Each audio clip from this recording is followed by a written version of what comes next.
the Italian Football Podcast. Hello everybody and welcome to the Italian Football Podcast. I'm Carlo Garganese, joined as always by Nima and On today's show we will review all the weekend's Serie A action.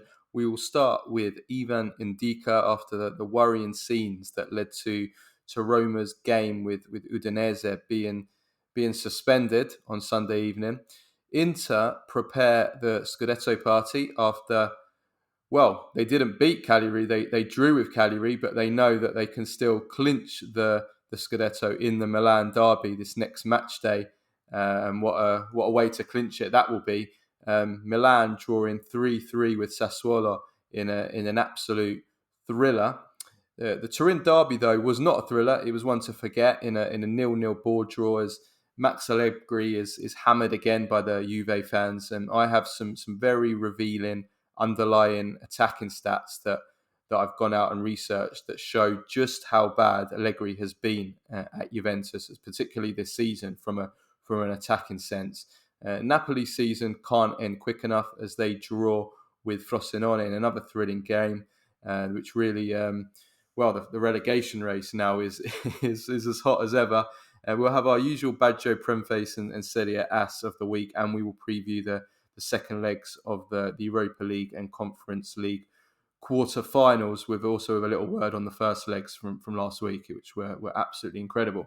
For all our first-time listeners, this is our free weekly episode that we do every Monday, reviewing the weekend Serie A action and all of the biggest talking points in Italian football. If you want to support the Italian Football Podcast and receive all of our content that we do throughout the week, including a weekly Q&A episode every Tuesday where we answer all of our questions from our patrons, plus the weekly Thursday midweek review show, plus interviews, post-match reaction, and much, much more, then go to patreon.com/TIFP and become a subscriber for just $2.99 a month plus VAT. You can also now sign up to be a paid subscriber on Spotify, and we'll provide a link in the description. It's the same price and same terms. And for all of you that do listen on Spotify, Apple and iTunes podcasts, we'd really appreciate if you give us a 5-star rate and give us a follow and a like. We're also on YouTube. We've just gone over 2,000 subs. Give us a like there. It really helps us to grow and do more quality content for you guys. Just a reminder also, as we announced in last week's show, that we are now officially partnered with Football Italia. We're the official podcast of Football Italia, which is the biggest Italian football news site in the English language in the world. So we're really delighted about that. So we'll be doing we're doing content with Football Italia going forward, and including this week. Nima, are we able to announce that yet, or are we the interview that is coming this week? Well, yeah, I have scheduled an exclusive with Thomas Ziliakos, who is he was linked to buying Manchester United. He's been linked with Inter. He's also under some. There's been some legal issues there as well, and he gave us the exclusive and said he's not going to speak to anyone else except us. So we will be doing that this week at some point, and he was actually in talks for Manchester United actually before Sir Jim Ratcliffe and Ineos came in. So so it's going to be a very interesting interview. Also for that. Look out for that. That's this week, later in the week. We'll be doing that interview. Okay, let's get into today's show. So we'll start off with a serious issue, and that was the Udinese versus Roma game, which was called off with just over 15 minutes to go after a very scary incident involving Evan Ndicka, who collapsed on the pitch holding his heart and complaining of chest pains. He was stretchered off, although he did remain alert and conscious throughout. And he did give a thumbs up to the crowd as he went off. But obviously, everyone very, very much worried. He was taken to the changing rooms. Daniele De Rossi went to see him. He was given an ECG, which is an electrocardiogram, and those results came back as worrying. So he was rushed to hospital with a police escort. And obviously everyone very much worried, and the Roma players and De Rossi asked if the match could be suspended, which it was. The Udinese and the referee agreed to it.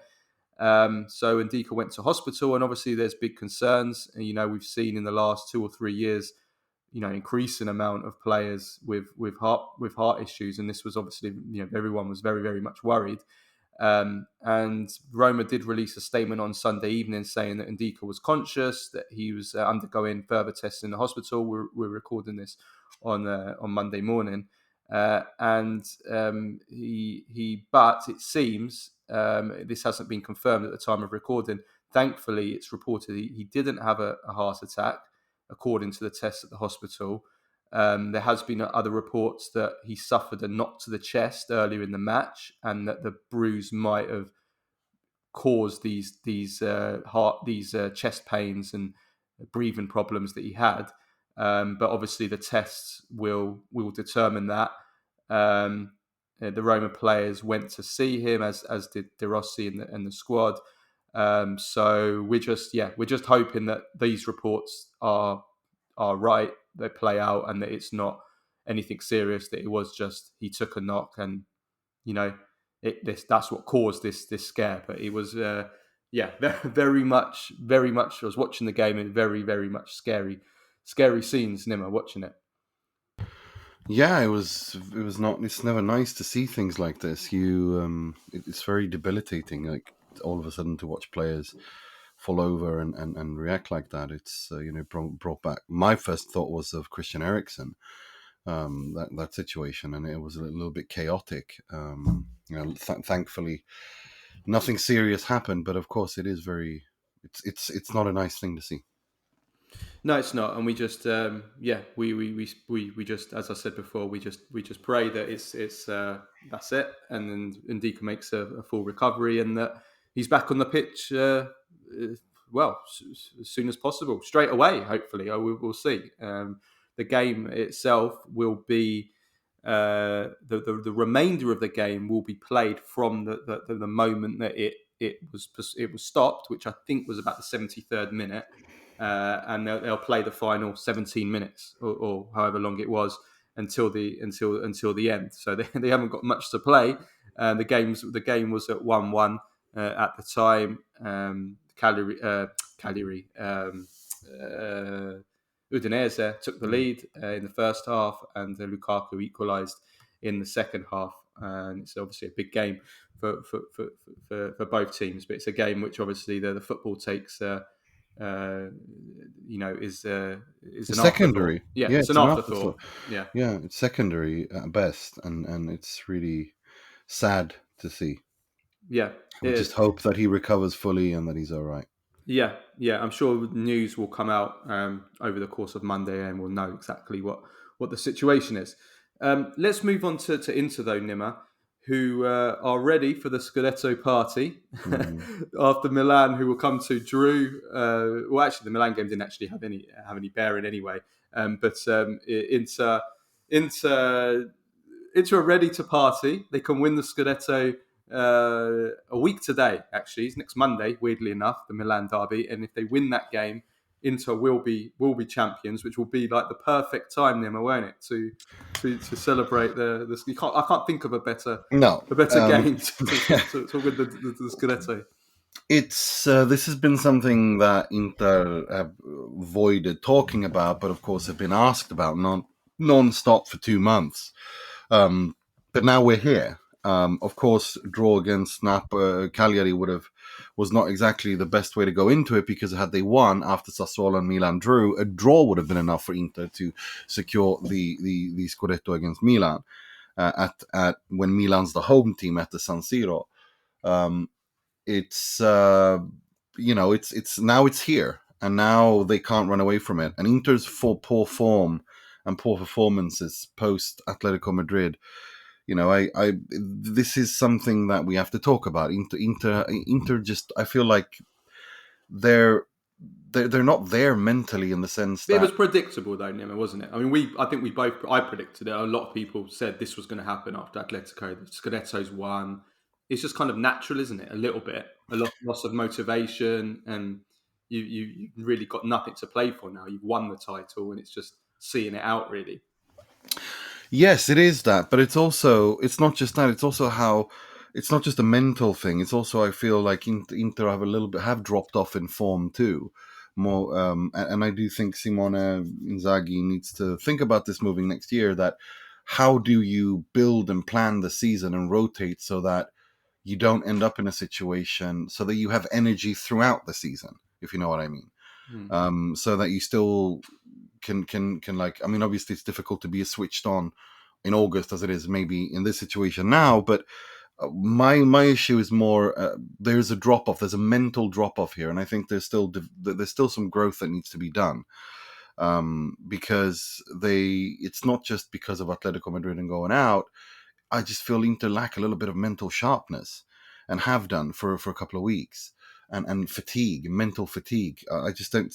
For me, it's been something that's not since Atletico Madrid. I feel Inter are tired, mentally tired. They're a bit drained. They lack the I sharpness. think it's a mental thing rather than a physical thing. In fact, we were praising it, and I think rightfully so, Inzaghi for kind of rotating more earlier on in the season, even like in the Champions League, in which kind of in a way came back to bite them a little bit because they played Atletico. Yeah, but my issue isn't that. No, I don't think it's physical. Is the point? I think it is a mental thing. I think it's a combination of several things. I think it's both physical and mental. I think Inter play good enough to create so many chances, and they did against Cagliari to win the game. I mean, they had I think XG of just under 3, creating chance after chance after chance. But it's like when the sharpness isn't there, and when Lautaro's looking like he's on holiday and tired, then you don't win games as clearly. And this kind of, whether if it's mental, then it's lethargia.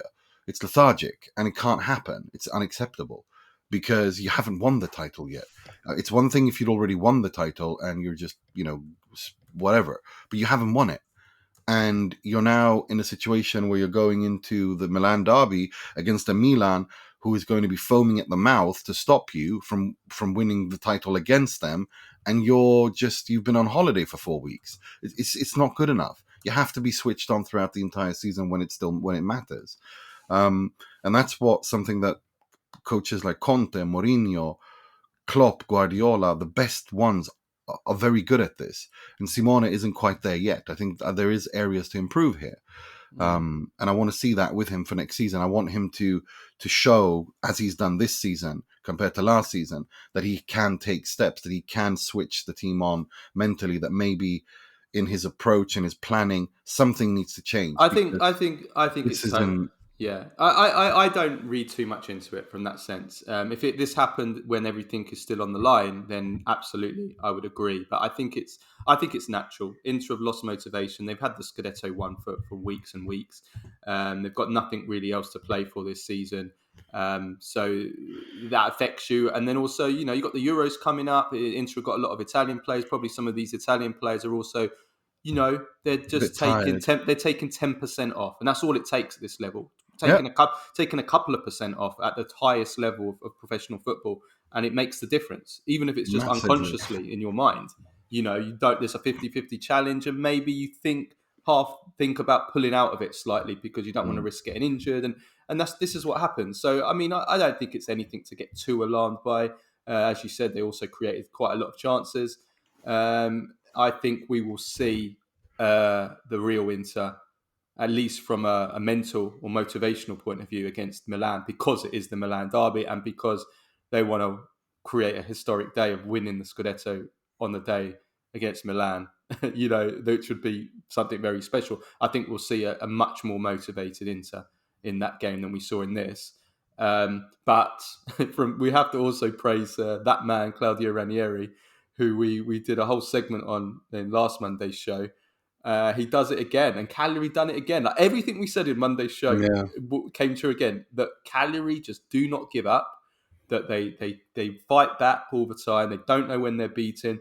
They score so many late goals. I said on last week's show how Cagliari had gained 8 points in injury time this season, as well as scoring a 120th minute goal to win a Coppa Italia tie. And here they are again. It wasn't as late this time, but they twice come from behind, and then they equalised, I think, with 7 or 8 minutes to go. And they could have won it in the end as well. Viola had a huge, who I think has been really good and scored a really great equaliser, had a huge chance in the 95th minute with a header to win the game. So, I mean, again, Cagliari, I mean, and Ranieri. Last week they beat Atalanta. This week they draw with Inter. They drew with Napoli a few weeks ago. I mean, they're getting results against big teams, and it's another huge result for them in the relegation fight. No, it is, but the handball rule. This is ridiculous. Like, how Don't was get me that goal? started. How was that goal allowed? I mean, what's going on? A couple of years ago, they were very clear. If the ball bounces off an arm, whether it's deliberate or not, but in the lead up to a goal, if you can't assist or score with your hand, doesn't matter if it's deliberate or not. Now it's just complete confusion, and I it's thought just, that was still the rule. I have to be honest. When I saw that, I couldn't believe that goal was given, because my understanding of the rule was exactly what you just said. That if it doesn't matter if it's accidental or deliberate. If it hits a player's hand, goes straight to another player who then scores, which is what happened here. That it has to be disallowed. But then I'm seeing yesterday that because it's the Italian media were talking about this, and IFAB clarified that apparently, which I didn't know about, that in 2021 yeah. Accidental handball that leads to a teammate scoring a goal or having a goal scoring opportunity will no longer be considered Yeah. an offence. It's an Which idiotic. I wasn't aware of that rule had changed, but it's absolute madness. It's beyond madness. It's Yeah. stupid. Like, why are you overcomplicating things? You're not allowed to score with your hand. I don't care if it's deliberate or not. You cannot score with your hand. That goes against the spirit of the game, which they never stop harping on about. The spirit of the game. It's football. And if you score and create a chance with your hand, it kind of goes against the spirit of the game called football. No? I mean, it's just... It's insane, mate. It's insane. But it goes, again, everything that I've been saying for years now, that every single rule change that's made is to benefit the attack, to have more goals scored, to have more chaos scored, to attract more neutrals and therefore more money to the game, because that's just what they want. They want goals and chaos. And you know, you can handle the ball and score straight after. I mean, the next rule is what's the next rule going to be? You can score with your hand. I mean, it's going to be might as well. It's going to be I the mean, next one. You know, it's bizarre. Soon, in about 5 years' time, they'll be looking back at the Maradona goal against England, and they'll be saying that, that was a fair goal, and No, but it's bizarre. Like it makes no sense to me. It's like there was no need, there was no pressing issue here for them to change this. This goes against the spirit of the game, because accidental handballs, fine, but not when immediate goal scoring like that. That's just insane. There should be no voluntary, involuntary, natural position situation there. You cannot score or assist with your hand. Simple. Yeah, it's so simple. Full stop. Yeah. And it used to be like that a couple of years ago, and it was good because everyone knew what it was about. It's like, well, it's the same thing for everyone. You can't score, you can't assist with your hand. Full stop, done, finished. It's just ridiculous. But it is what it is, and so Well, it's big for Cagliari in the relegation zone fight. I mean, it could be at the end of the season. It could end up being the difference between them staying up and going down. I think they're staying up. The way that they... Well, the spirit that they're showing is fantastic. And I thought they played a really good game. They did, but they've got 31 points. Lecce have 32. I feel like those two teams are out of it now, because I know it's just 5 points down, but I think it would take a lot for Sassuolo, Frosinone, Verona, Empoli, and Udinese to overtake, like two of them to overtake both Lecce and Cagliari at this point, when they have 31, 32 points. Cagliari have got Genoa, Lecce, Sassuolo coming up. Lecce have got Sassuolo, Monza, Cagliari, Udinese, Atalanta, and Napoli. I mean, essentially, Monza have nothing to play for. Sassuolo are in a dogfight. If I think if they just take two more points, I think then Lecce are fine. I think so. And then Cagliari as well. I mean, they're going to stay up. I don't see them going down, and they are. It's so impressive. Looking good. It's looking good for them now. They put themselves in a good position. But it only takes. But Frosinone and Sassuolo. I mean, yeah, I know Frosinone got a point, but let's move on to Sassuolo, because they were involved in an absolute thriller against Milan. Again, they throw away a lead. They were 2-0 up and 3-1 up, and they end up drawing 3-3. So let's talk about this from Sassuolo's point of view, because they have thrown away a lot of leads recently, haven't they?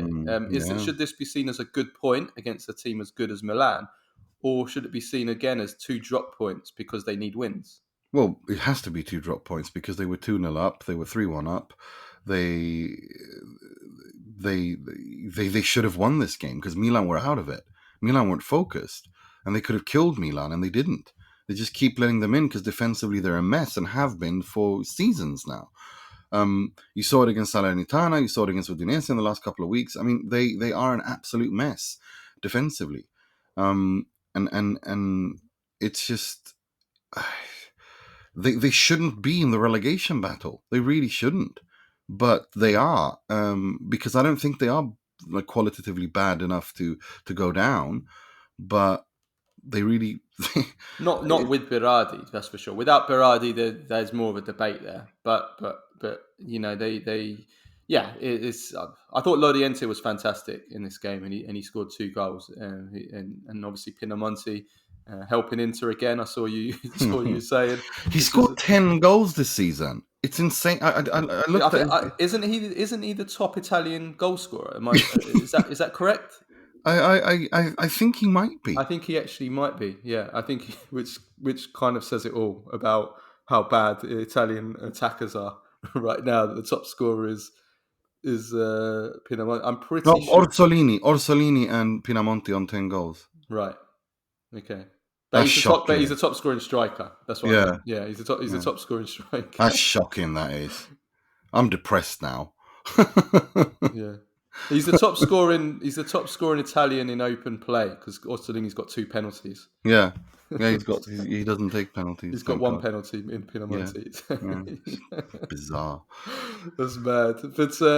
But yeah. They the thing is, if you keep drawing, and a lot of the teams at the bottom are drawing at the moment, it's not enough to make a difference at the moment. You have to get wins. If you get a win, it's priceless. But from Milan's point of view, it's quite clear where their focus is on. It's on this Roma return game in the Europa League, which they lost insanely.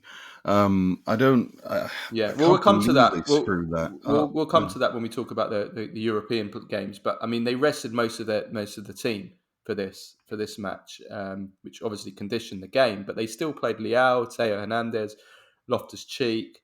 So they still had some big names there. But this kind of result confirms what I said before. Well, this time last week, when Milan had made it 7 wins in a row, and we were discussing about how, you know, Pioli looks like he's going to stay now. That's what all the reports are coming out that, you know, having earlier on in the season, beginning of the season, it was almost unanimous, and everybody agreed that, well, this is going to be Pioli's last season, and this is the right decision. That Milan need a new coach in order to make that step forward. And how that view had completely changed after this good 2024 they're having, and after this brilliant 7-match winning run. And we were discussing it, and both of us were kind of on the fence. We were kind of like, well, you know, I'm not sure. It's a brilliant run. And I said, well, we've seen this under Pioli before, that, you know, they've been patchy. They've gone on these amazing runs, and then all of a sudden they've gone on a bad run. And at the end of the day, we need to see substance. And if they go out to Roma, then we're not seeing that substance. And then the last 2 games, they lose to Roma, they draw this, and all of a sudden, everything, in my opinion, is on the line now for Pioli in this return game against Roma. Because if they go out to Roma, then it's like, well, what was the point of this long run? You know, it just means nothing. Nothing, absolutely nothing. And I think it also kind of shows what my kind of overall feeling has been that maybe, you know, I think Pioli has done an absolutely amazing job at Milan. I think he's been absolutely fantastic. He's brought Milan back from hell. But, you know, at some point after 4.5 years, almost 5 years, I think it's time to move on. And I'd like to see Pioli at Napoli, because I think I respect Pioli a lot. I think what he's done is unbelievable, and I think the football he plays would be much more suitable to Napoli than what Vincenzo Italiano does. And no, I don't buy the Antonio Conte rumors. I'm sorry. I just don't. I think that's just De Laurentiis having a bit of fun with everyone. I'm sorry, I don't buy it. I just don't buy it. And I've spoken to people in Naples as well, and they're like, yeah, that's, they just don't buy it either. They just don't buy it. So no, look, I think it's time for Milan to maybe pass. I mean, unless he wins the Europa League, I really don't see. I think it's just run its course. It's not about Pioli out or Pioli in. It's more an issue of the relationship has just run its course from where I stand anyway. Yeah, well, I want to wait until after this Roma game, and then Well, like I said, if they win the Europa League, that changes everything, because that's a European trophy.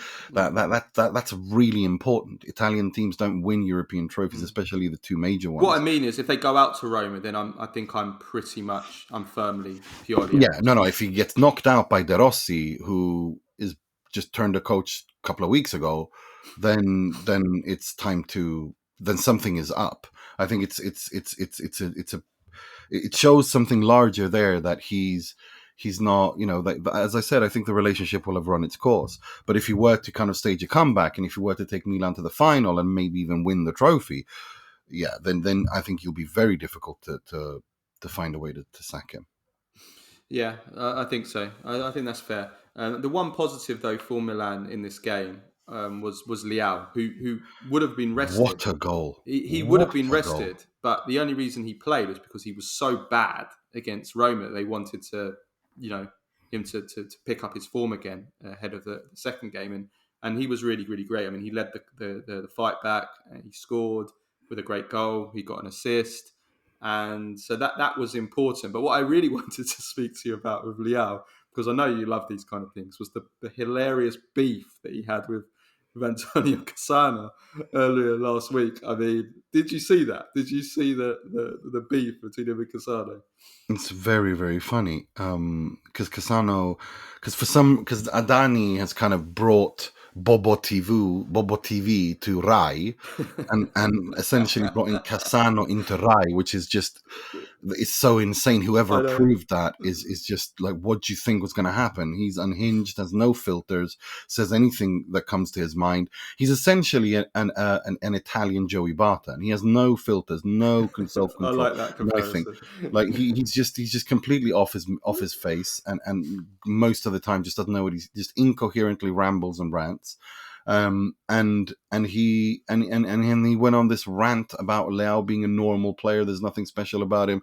When I, the thing he said about, back when I played, Leao wouldn't even get in a team that finished 6th or 7th, which is like, it's like the Italian Premface. I mean, he does not know what he's talking about, and he's just off on it. And Leao is a very, very sensitive guy. We know that he gets triggered by stuff like this, and so he responded the way that he does, by clown emojis on Twitter. And it's like, it's comedy, isn't it? It's such a Serie Ass thing. It's the most Serie. This is like one of those Italian football problems. You don't see this anywhere else, where you have this kind of beef between people. And I mean that thing as well. Leao wouldn't even start for a Serie A team who's 7th or 6th, 7th, 8th back when I played. It's like, that's nonsense, and you know it. And it's childish. Yeah. But it's Antonio Cassano. It's like Capello said, he has his Casanate, his meltdowns, his Cassano meltdowns every now and again. So he had another Casanate this time. I'd rather Leao not responded on the pitch. I mean, he did those clown emojis and then put in one of his worst performances of the season against Roma. So I mean, but that's the thing; he still gets affected by it. Yeah, which is ridiculous. Like you've got top players don't get affected by criticism. In fact, the opposite. They spurs them on.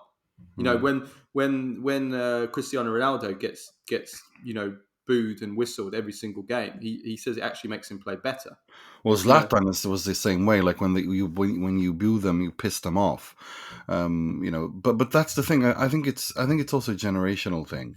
I think this generation is much more online and have grown up much more online, and so these things. No, it's true. I don't want to sound like a boomer, but the young generation, no offense, they're so sensitive. They can't take any. No, but they're more sensitive. Take any criticism. No, they can't. No, but I think it's the manner in which the criticism comes. They can't they're much more. They live their lives much more online, and so when it comes online, someone like that, and it's on social media, they react very viscerally. No, and for instinctively. sure. But like And the young generation, like mental health problems are through the roof with the young yeah, generation, and there's a reason for that. And part yeah, of the reason is that the way that they've been brought up yeah. and protected, and they can't take No, they can't handle they can't criticism. handle adversity. They can't handle simple problems that are not, in fact, simple problems that I don't even call problems. Yeah, That is the young generation are. Oh the God, young this is generation gonna. having a proper boomerata, aren't you?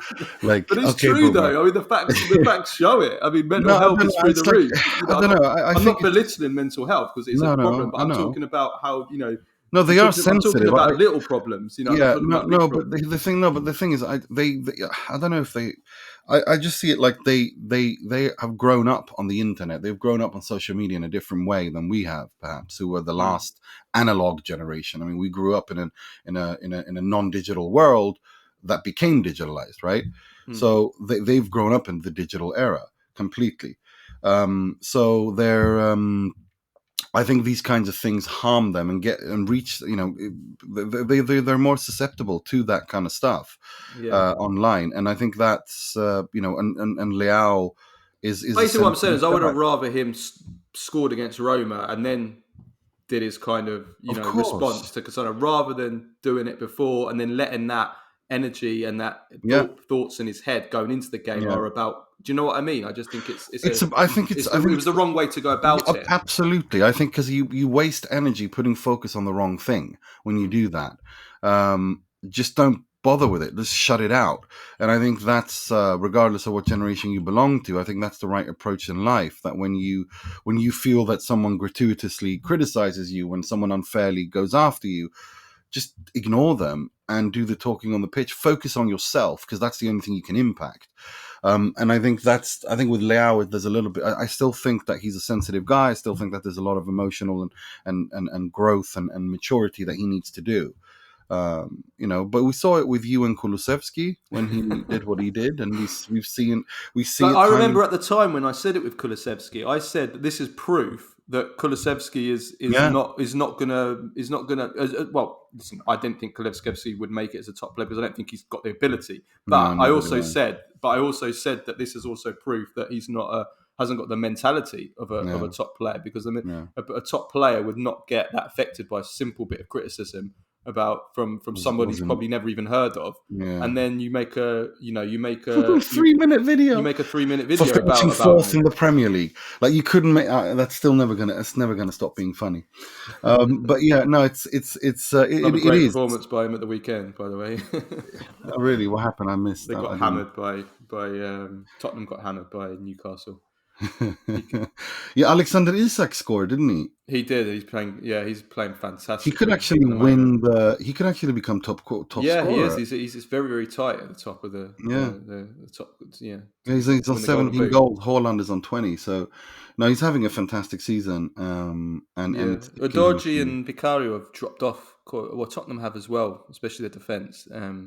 But they still are. They've dropped off a bit, Vicario and Udogie, Yeah, in but recent weeks. Tottenham have a game in hand on Aston Villa, and they're only 3 points behind, so they can still make it to the Champions League. And then, who knows? They're playing Arsenal next, so maybe if you put something out there for Kulusevski, make it go viral, and then he No. can probably then he can do another hype video when he finishes fourth and take a I'm victory tired. lap You know at what? finishing fourth, Even Tottenham finishing fans, fourth. even Tottenham fans that were abusing me have all now are abusing Kulusevski now as well. So, anyway, talking about abuse, Max Allegri got more abuse from Juventus fans after this. From you, From from you. well, he's about to get some abuse from me. So 0-0, Torino versus Juventus in the Turin derby. It was not a very good derby at all. Juventus were good for about 25 to 30 minutes. And Vlahovic missed one massive chance, another pretty good chance as well.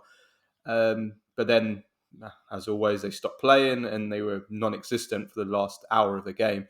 The second half, Torino were the better team and could have won the game at the end. Lazaro had a huge chance with a header right in injury time.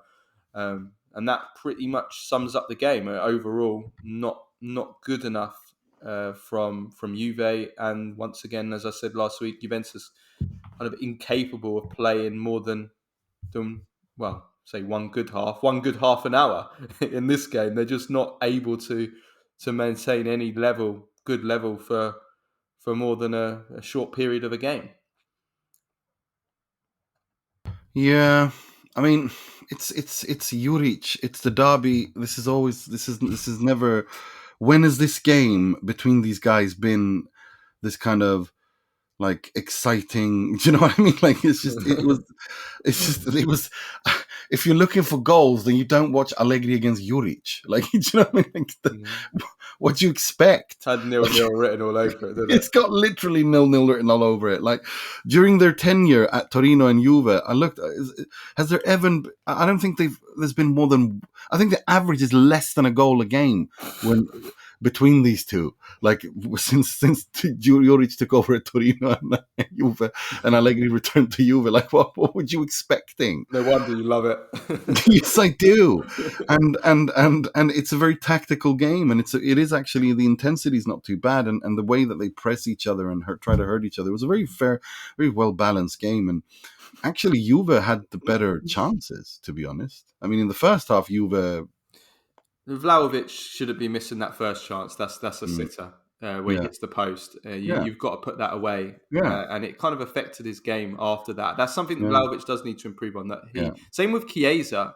Certainly, Chiesa never used to be like this. Since he's been playing in this position up front, he's kind of feeling sorry for himself more. But both Vlahovic and Chiesa, but Vlahovic, this is something that he definitely needs to improve from a mental point of view. Like I find that with Vlahovic, that once he misses a big chance, he lets it affect him for the rest of the match. I've noticed that a lot. And Chiesa as well. Like if Chiesa, once he has his first bad moment, he then starts, it seems to affect. And that never used to be the case with him. Chiesa would always be, he would go and go and go again. If he got tackled 6 times in a row, he would go again the 7th time and beat his man and score. He always he was fearless, and I feel like both of these two guys, like once they face a bit of adversity, and Vlahovic, once he missed that chance early in the game, it affected him after that.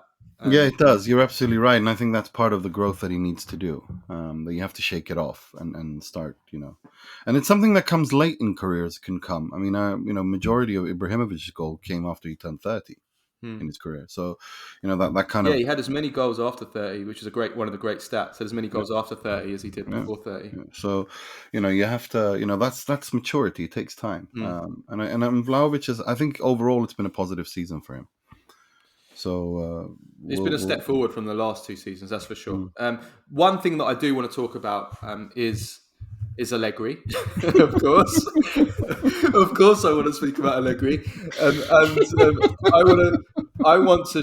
This game was a microcosm of the shortcomings of Allegri during his second spell at Juventus from an attacking point of view, and Juventus had in the second half an XG of 0.15, which was that more or less than the XG against Fiorentina in the second half? I think it was just more. I think he improved that slightly more. I think it was 0.11 against. So that's progress from Allegri on the Fiorentina game. But Juventus were just a complete non-entity in that second half, and it sums up just how bad offensively Juventus have been under Allegri during his second spell at the club. I mean, it's just not good enough, and this is why when I start calling Allegri a dinosaur, an attacking dinosaur, it's mostly around his inability to create chances, to score goals, to have those attacking patterns of play, and I did a little bit of a deep dive, and I had a look at some of the underlying stats and the overlying stats, if that's a word, of Allegri. And Allegri's Juventus have 45 goals in 32 games this season. That's the 6th highest number of goals in Serie A. That's the lowest amount Juventus have in 25 years at this stage of the season. So 25 years is another negative record. I hope someone's tallying up these negative records that Allegri has during the second spell, because every week there's a new one. So that's obviously unacceptable for a team like Juventus. It's even more unacceptable when you look at the attackers that Juventus have. I mean, Vlahovic, Chiesa, Yildiz, Milik, Keane. I'm not saying this is Roberto Baggio, Vialli, Ravanelli Thank from you. the 90s, but it's still a very good level of attackers. That's unacceptable. Juventus are the 5th highest scorers away from home. At home, Juventus are the joint 8th highest scorers in Serie A, together with Cagliari, right? Joint 8th with Cagliari. I mean, that's absolutely shocking. Now we'll come to the underlying stats, which are just as abysmal. And the underlying stats generally play out when it comes to the actual normal numbers. And Juventus are, and this is the key one for me. Juventus are 6th in Serie A for XG, for expected goals from open play. They have an XG of less than 1, 0.95 XG per game average from open play. And this really sums Juventus up. They're actually Juventus first in Serie A. This is this season for expected goals from set plays. So this really sums up what Juventus are and what Juventus have been under Allegri. They're a set-piece team, crosses and corners. That's it. That's where their chances and their goals come from, crosses and corners. And Allegri has been paid $9 million a year for 3 seasons to play Brexit football of corners and crosses. It's like a 1980s English Division 1 team, like watching Wimbledon from the 80s. The crazy gang under Mike Bassett, not Mike Bassett. Bassett. What's his first name? Not Mike Bassett. What's his name? Bassett. Anyway, his name is Bassett, right? He might as well have been Mike Bassett. But this is a fantastic one. Juventus are 10th in Serie A this season for shots on target. 10th in Serie A. 10th. That's unbelievable. They're fifth in Serie A for big chances. They're 8th in Serie A for corners. Dave Bassett. That's it. Yeah. Dave Bassett. They're 8th in Serie A for corners won. So despite being the best in Serie A for set plays, they're only 8th for winning corners, and they're 6th in Serie A for touches inside the opposition box. So I mean, listen, you get the picture now that Juventus are. It's very difficult for Juventus to create chances and score goals when you're spending that amount of time in the opposition box, when you're putting so little pressure that you're creating that number of corners. But it's not, this is not just this season, which, was supposed to be an improvement, on the last 2 seasons in terms of the underlying stuff. But they're the 11th high. They were the 11th high. I didn't realize it was that bad. They were 11th highest scorers in Serie A in the 2021-22 season, which was Allegri's first season. And then they were 6th highest scorers last season in Allegri's second season, and then they're the 6th highest scorers this season. Again, and remember, they are playing once a season this season, so that, they shouldn't be. It shouldn't be this bad, really.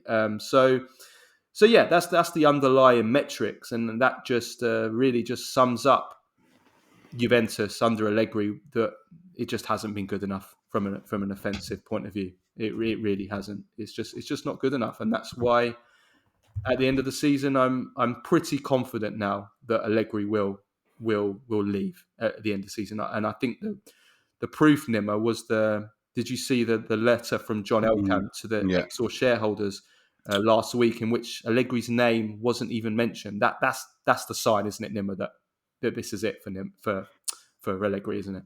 I think it's not just that. I think it's the fact that after Andrea Agnelli and that kind of leadership of Juve left, the way that the manner in which they left, and Giuntoli coming in, him being there 3 seasons, I think it's just natural that I just feel like it was inevitable that was going to happen, because the vibe around Juve is so toxic. The fan base is not happy with him. They're very divided. It's a lot of arguing. And you can't have that. You can't. Juve's not. That's not how Juve works. They don't like this kind of this energy around them. And I think what will happen is that in classic Juve fashion, he'll win the Coppa Italia, he'll finish third, and then they will basically have a conversation and part ways respectfully, without much drama, because that's just how Juve run things. And I think it's the right thing to do, because it's clear that if Juventus sporting directors or sporting project doesn't want to be where Allegri is, then I think there's no point in continuing this project. And that's Yeah. what I've been saying for months. There's no point. Anelkan said in his letter that he basically said this is the Juventus of Giuntoli. He said Juventus's future was in Giuntoli's hands. Which is exactly the right way to do he it. Described this season as year zero, which I found. Yeah, I saw that and I hilarious. loved that, because it is year zero. Oh, it literally is. It's a new sporting project. It's John Elkann, everybody. You'll hate to be compared to John Elkann. Yes, I do. But yeah, I think it's a clear sign Allegri's gone, and yeah, I think Allegri's been a little bit more nervous. He's had some rows with the players recently, and yeah, it's yeah. I think this is the end. No, it is. It's definitely. I mean, I've been saying it for a couple of months now that I think that Allegri's going to leave at the end of the season, and I think he'll have been there 3 years. But this is the first public sign that we've had from Juventus, because they don't usually, reveal much. Juventus will need to get that Champions League place, so then they could start officially planning for the next season, and that's why getting this draw is, it's not good for Juventus. I mean, I think they should be fine for Champions League, because we've now got a 99.8% chance of getting fifth place. They're getting the extra spot in the Champions League. We may even get a sixth spot if Atalanta go on and win the Europa League, which would be amazing. I am so pro Atalanta in the Europa League. It's not even funny. I think they deserve it, and we're going to get to it. Yeah, we'll get to that in a minute. But yeah, let's move on from. Let's move on from this. Felipe Anderson to Juventus. Yeah, just very, very quickly on this, because we're going to run over. But Felipe Anderson to Juventus is pretty much a done deal now. I don't understand this. I don't understand it at all. I think it's a mistake. I think he's looked finished for a while. I mean, dry season. Yeah, and I just don't. Who's going to be the coach for him? What I don't understand about this is he's 31 this month. I think he's turning 31 any day now. He's to get a 4-year contract reportedly, or even if it's a 3-year contract, so what? He's going to be 35 at the end of his contract. Even if we pretend that he's not past his best, which I think he is, how many good years are you going to get out of him? 1, 2, maybe. Apparently, he's on 4 million a year net per season. This season, he's got 5 goals and 6 assists in 32 games. 2 of them were in the last game against Salernitana.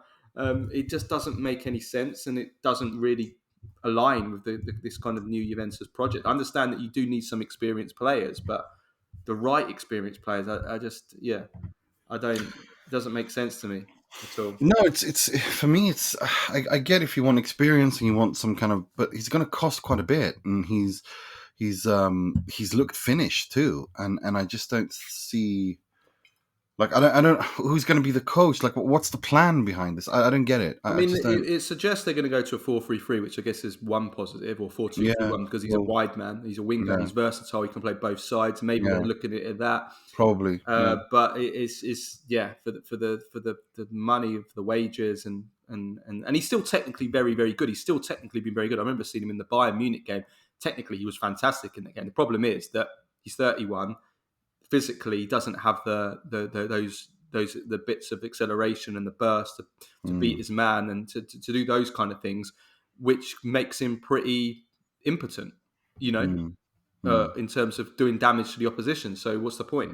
I agree, but then again, this could turn out to be the Lichtsteiner move from when they last had a reboot. Well, yeah, but Lichtsteiner wasn't 31; he was 20. No, he wasn't. But what I mean, like with Vucinic, when they brought him in first as well, he was actually pretty good. I mean, it could be one of those things. We don't know. I'm very skeptical. I'm very, very skeptical. Yeah, I'm surprised. Another player they are going after is Calafiori. They're actually in negotiations. That would be a better move. But Bologna, just very, very quickly, they draw again. They just couldn't score against Monza. They had the chances, but they couldn't put it away. Look, Roma could overtake them because if they beat Udinese, they will have they'll have 58 points, won't they? They're on 31 games now. So, and then Roma host Bologna soon. Well, next weekend. Yes, that's right. Yeah. So,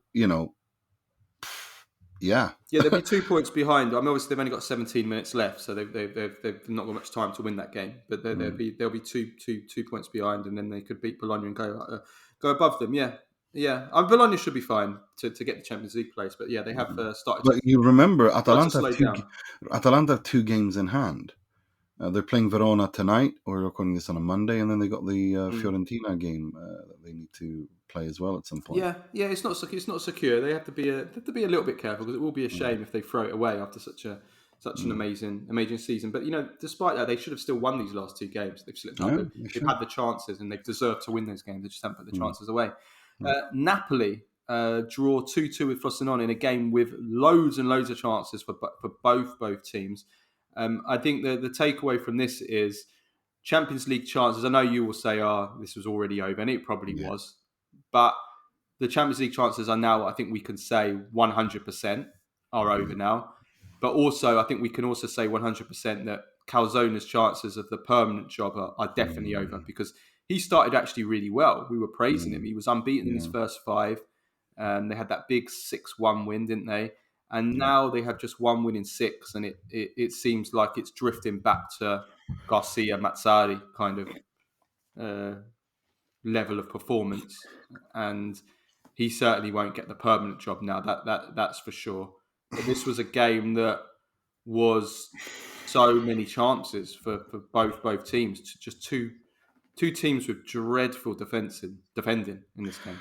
Rrahmani and Meret, like, did you watch the goals? Like, what is he do? He saves a penalty, and then he does that for the for Frosinone's first goal. It's like this guy has a mistake in him, and it's always a huge howler.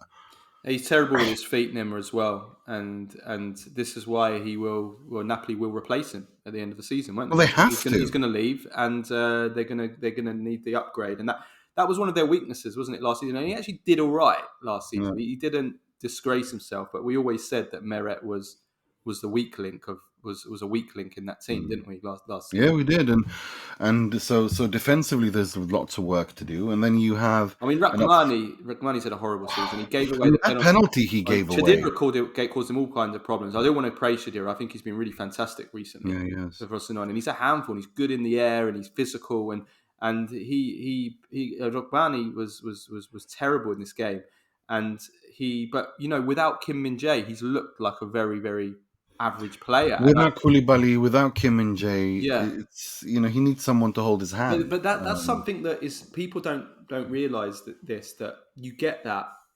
I've seen that so many times in the past where players have looked fantastic next to a fantastic player. And Cannavaro used to be the best example. Cannavaro used to raise the level of the players next to him so much. He used to make players look like world beaters next to him. I think Materazzi during the 2006 World Cup, and even Bazzagli when he played with him in that World Cup. Bazzagli was not the player that he later became at that time, and he made them look like fantastic, absolutely incredible players. And then you saw them without Zlatan. I mean, I remember Zlatan with Nocerino. It doesn't get much more example of that. Like world-class players make players around them play better. Absolutely. Nocerino had a fantastic, he got to the Italian national team. It's never more pronounced as it is with centre-backs for me. Because centre-backs, they're your partner, especially if you're playing in a two-man centre-back partnership. And Rrahmani playing next to ordinary centre-backs has looked really, really ordinary.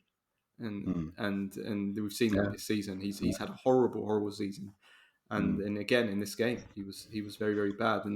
But Napoli created loads of chances. I mean, Osimhen had missed 3. I was going to say he missed how many sitters did he miss? I mean, it's just he missed 2 1-on-1s and another huge, well, basically 3 1-on-1s. Yeah. Basically, he did eventually score. Only because he was played onside by some more shocking defenders. Someone was 5 yards behind the rest of the play. And he was better though in this game, Osimhen. Like his overall performance was good. I do want to praise Politano because he scored another brilliant goal. It's two games in a row that he scored fantastic goals. He scored a worldie with a volley, didn't he, last week against Monza? And this was brilliant, cutting in from the right onto his left foot, far post. So that's a positive. I think Luciano Spalletti, who was actually watching the game, I believe, was. Yeah, he was there. I mean, that's positive for Spalletti that, you know, if there's any bit of hope that we can hold on to with Italy's lack of attackers, is that a few of them are actually starting to step up a little bit in the last few weeks. Scamacca, who we'll come on to, also Politano's last two games. Zaniolo had a pretty decent performance, got praised by Emery in the win against Arsenal. So, you know, there's something there that hopefully we can hold some hope on ahead of the Euros. I do want to praise Shadira, though. I thought he was brilliant against the parent club as well. 2 goals, a real handful. He's a handful, isn't he, Shadira? No, he is. He really is. But it's the Eusebio Di Francesco special. I mean, does he get sacked before the season's over? Because they can really go down. I think that they're committed with him now. I really do. I feel like, you know, they're all in with Di Francesco. Live by Di Francesco, die by Di Francesco, because it wouldn't surprise me. I mean, they're out of the relegation zone at the moment, but it depends how Verona. Well, they're on 27, and Verona. They're level with Verona. Oh, so it's actually a play out, isn't it? So yeah, they're in a play out position right now. You know, but at the end of the day, it's still a good result for Frosinone. You know, it's. It's an important point. Yeah, it's an important point for them. The other weekend fixtures, Lazio hammer Salernitana, who we know are basically down 4-1. The big news from that was Luis Alberto announcing that he is leaving after the game, after the season. Well, he says he's leaving. I mean, it's not just up to him. But that was an interesting timing. While there's still 6 games to go, that he announces that he's leaving. Yeah, I think they need to move away from him because this is non-stop and arguing, fighting back and forth. Like this needs to end. Lazio can't have this distraction with him all the time. It's been non-stop for 3-4 seasons now, where it's constantly arguing back and forth before the season, during the season, after the season. Enough. They should have sold him last summer. He wanted to. He wanted to leave. But I also understand why they didn't. They lost to Sergej Milinkovic-Savic, and they didn't want to lose, you know, another cog of their midfield. You know, straight away. Lecce beat Empoli 1-0. That's massive and absolutely huge. Massive Sansone. for Lecce, yeah. Yes, Sansone scoring the only goal of the game late on in 89th minute. But as I said, I think Lecce on 32 points now should be able to stay up, and they should stay up. They deserve to stay up. I think they've had a very positive season. Overall, and they continue to impress, and it's a nice story, and they're you know it's a beautiful place, it's a beautiful fan base, it's a nice story. Yeah, for sure. Fiorentina, Genoa, Atalanta, Verona are the games to be played on Monday evening. Right. Just before we finish off with Baggio Premface and Serie Ass of the week, and this come in midweek or Thursday, obviously no Italian teams in the Champions League. We have the second legs of the quarterfinals in the Europa League and Conference League. Roma at home to Milan, leading 1-0 from the first leg at San Siro. Atalanta at home in Bergamo after this unbelievable 3-0 win at Anfield.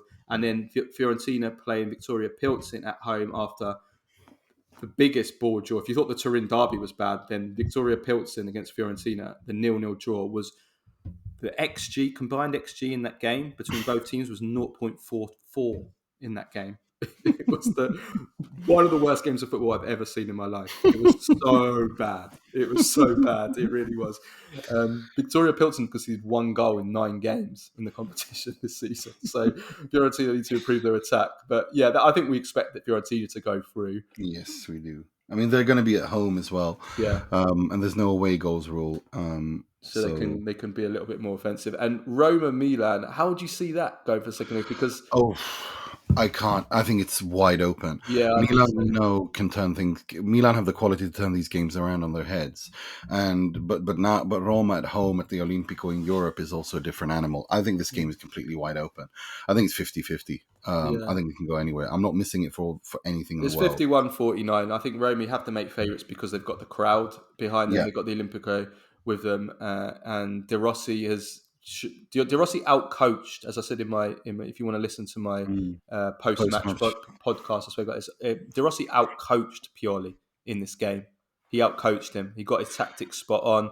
I thought He's done that. it quite a few times this season. He outcoached De Zerbi, completely humiliated De Mm, Zerbi, and he's outcoached Pioli. He really put up a fight against Inzaghi tactically, and like he's look. yeah. This is a good. This is Putting El something very Shaarawy interesting. on the right to take out Teo and Leao was genius. Like, who would come up Hmm. with that? I thought that was brilliant, but just the way that he totally just nullified the threat until Nullified that them, yeah. Giroud chance at the end, which he should have scored. It was an open Mm, goal basically. yeah. He did great. So yeah, that's going to be interesting. The tactical battle between them. Atalanta Liverpool, and Oh, that brings me on to Badger of the Week. So this is going to be a Badger of the Week. Is Nima? Nima is Badger of the Week, because I have to say Nima was the only person. Nobody else called this. That he called it. I like to make fun. I like to wind Nima up, calling him a jinx and all this kind of stuff, and he hates it. But I have to say, Nima called this. Nima said he called it. He said Atalanta. I think they can beat Liverpool at Anfield, and it's like, it sounds crazy. I mean, Liverpool were on a 40, however many 40-game unbeaten run at Anfield, however long it was, and they were top of the Premier League, and Nima saw some of the chinks. They lose to get hammered by Atalanta, and then they lose at home to Crystal Palace as well in the weekend as well. So I have to say, Badger of the Week, Nima, well done. thank you so much. But no, it was for me. It was one of those things where like you see Atalanta continue to grow and develop and really hit form and the way that they played. And you also look at the players available to Gasperini and tactically what he can do to counter Liverpool's kind of football. And we know that Gasperini, yes, he's a fantastic attacking coach, but he's also very, very tactically astute and shutting games down, closing them off completely, and hurting teams on the counter attack. And he worked that to. It was fantastic to watch them against They cut. I've never against seen. I Liverpool. said in my post, I've never seen a team cut through Liverpool time and time again as Mm. Atalanta did. They were Mm. just they waited, they pounced, they hit them on the transitions, and they cut through, and they created. I counted 8 clear chances Yeah, in the game. yeah. And Scamacca, he shows why I love the kid. I really, really do. I think he's a unique player, and the quality he has, and I'm so thrilled. I tweeted this out. I'm elated with how he's reacted to the criticism from Gasperini and Mm. Spalletti by taking it in stride, taking it in the right way, understanding that they want his best, they want him to react, they want him to focus, That and shows maturity, and it maturity. also shows that's how a winner reacts. Mm, You react to criticism, like we said about Leao earlier. Somebody that a winner reacts like that. mm. You use the energy from that to spur you on, Yeah, and and you and take it the right way, Mm. and I he said that did when he take. gave an interview a few weeks ago, when he was asked about Yeah. it. Like, what do you make about all the criticism that you keep getting from Spalletti and Gasperini, because they both publicly criticised him this season? And he says, I think they use it to try and motivate me, and I love that. Mm. I love that reply. That's the way to go. Somebody would have said, or some people would have said, "Oh, no comment," or some people would have said, "Oh, well, that's their opinion," or some people would have said, "Well, I disagree with them." He didn't. He said the perfect. That was the perfect response, and then he showed it since. So yeah, well done to him. And that he's Atalanta and Scamacca and they're badgers of the week. And I also would add Mancini as well for two goals in a week, two goals in But not four, just 4 days. that. Look, his defending, he has raised. This is a qualitative leap now, in my opinion, from Mancini. He's played well this season, but he's playing at a very high level now, defensively above all. and he's doing it. He's barely conceding anything. He's not putting a foot wrong. He's kind of using what he's good at in the kind of to destabilize the opponent, but he's doing it in the right way. He's not losing his head. He's not giving away yellow cards. He's not giving away stupid free kicks. I think we're seeing maturity here. I think Daniele De Rossi, I think we saw improvement a lot and maturity under Mourinho, but under De Rossi, we've seen him take that to the next level. I really hope that this isn't just a little flash in the pan. I really hope that this is Me neither. a permanent Me too. switch. Look, because then that'll be really good for Italy exactly, as well. and it's also because we desperately need a right-sided we centre do, back. We don't have any. and we also, if you remember, this is a guy. I mean, for those who've listened to the pod for a few years, you'd remember that I'm a huge fan of this guy already at Atalanta. I thought there was something there, and since then he's kind of, it's been 3-4 years where you've been like, well, you're waiting for, and I kind of almost give up on him, or I did give up on him. But this season, the last year and a half, especially these last few months, it's not a flash in the pan. It is a qualitative. It's a leap in quality. Whether now he's in form and so he plays extra well, that's fine. That maybe it's that. I hope not. But I would be lying if I didn't say that for the last year and a half, you are seeing a qualitative leap from him consistently in his defensive play above all. And he's matured as well. The way that he handles situations on the pitch, the way that he doesn't lose his head, he doesn't get sent off anymore.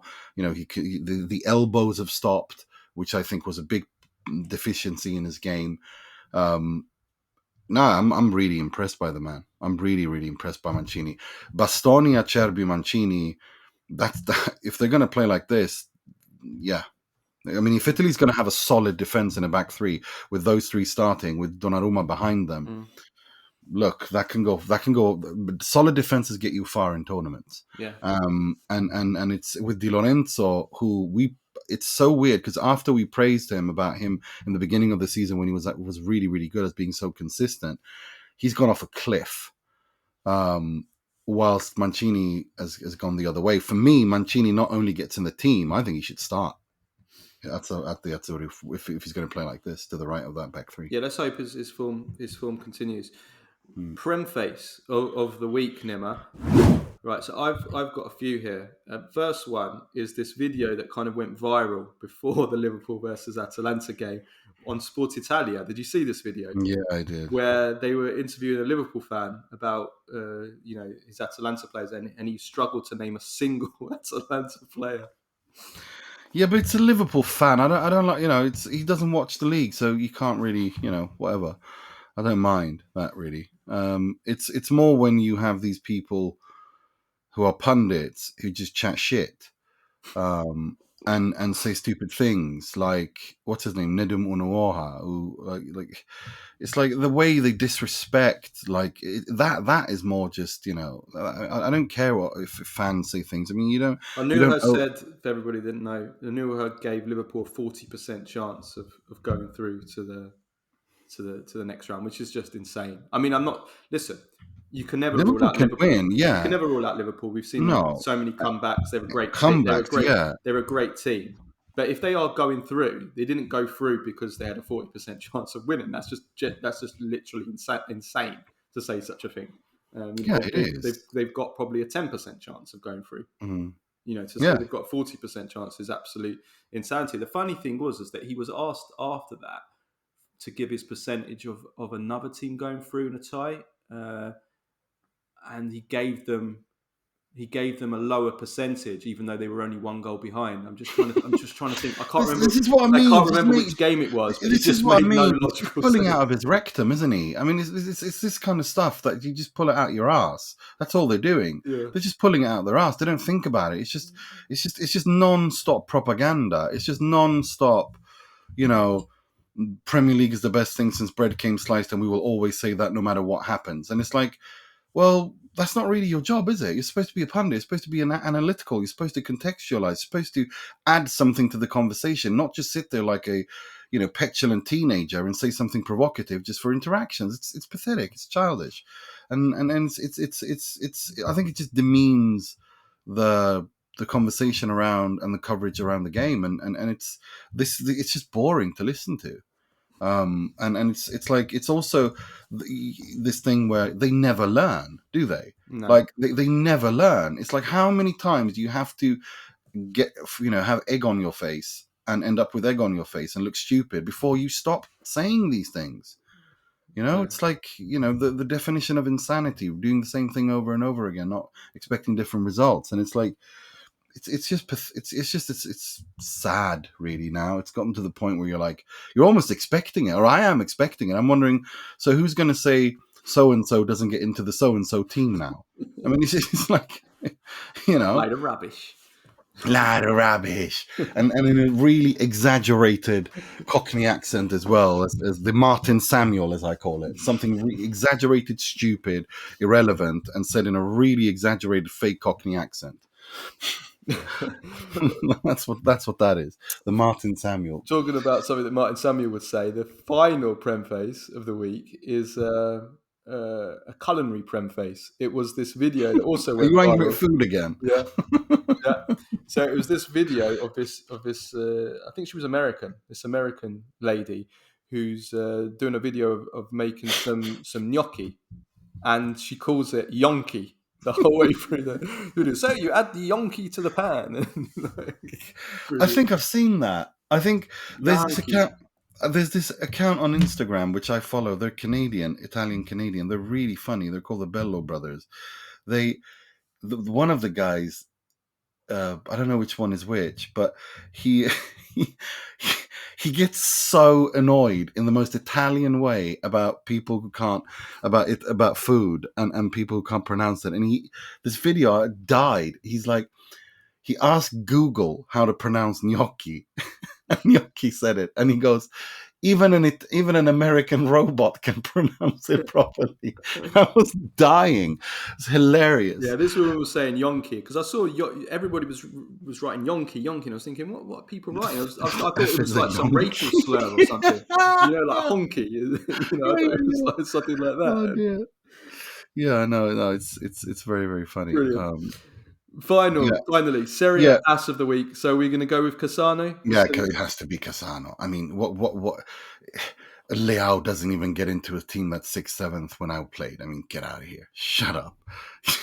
I mean, it's just be quiet. And it's like, who brings him on? Like, why would you let him stay on YouTube? He doesn't need to be on Rai. Like, do you know what I mean? Like, it's just, there's no need to put Antonio Cassano on Rai, like on Domenica Sportiva. There's absolutely no need for it. It's just so cringy, and everything he says. It's not what he says.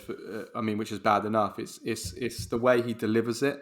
Like he's just so he's like aggressive, and like he waves his hands around and like spits coming out of his mouth and literally foam coming out. Yeah. It's just, he's so out of his mind. Like, it's just oh dear, and it's like, it's just, oh yeah.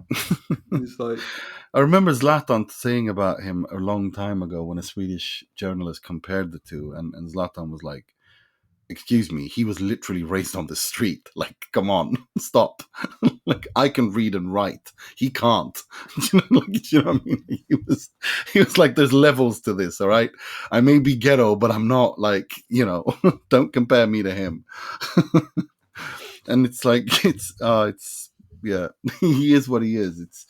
He's off on, there's always, as Capello said, Casanate. He called his meltdowns Casanate. He had another Casanate.